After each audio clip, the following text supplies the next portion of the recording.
Hey, wazee wangu, sasa tunakwenda kidigitali, uhakiki wa haraka kupitia simu janja kiganjani mwako. Sasa tunapunguza gharama na hauhitaji kufika ofisi mbalimbali kufanya uhakiki. Wizara ya Fedha imekuletea mfumo mpya wa wastaafu kujihakiki wenyewe, maalum kabisa kwa ajili ya wastaafu wanaolipwa na hazina, ambao unapatikana ndani ya apps za benki mbalimbali kama vile CRDB, NMB, NBC, TCB, Azania, PBZ, Mkombozi, Exim na Stanbic. Mfumo huo utarahisisha uishaji wa taarifa za mstaafu ili kuboresha taarifa zao na kuimarisha utoaji wa huduma kwa wastaafu kwa haraka. Cha kufanya, uwe na namba yako ya NIDA, ingia katika app ya benki yako, tafuta main app ya wastaafu verification, kisha weka namba yako ya NIDA, alafu piga picha alama za vidole vyako na bonyeza submit.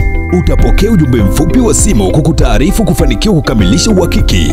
Kwa maelezo zaidi, piga namba zetu za simu 0262160000 au fika ofisi za hazina ndogo zilizo karibu nawe, au Wizara ya Fedha makao makuu, au ofisi ya Rais Fedha na Mipango Zanzibar. Zoezi hili la wastaafu kujihakiki wenyewe kupitia mfumo huu linatarajiwa kuanza tarehe 1 Januari 2026.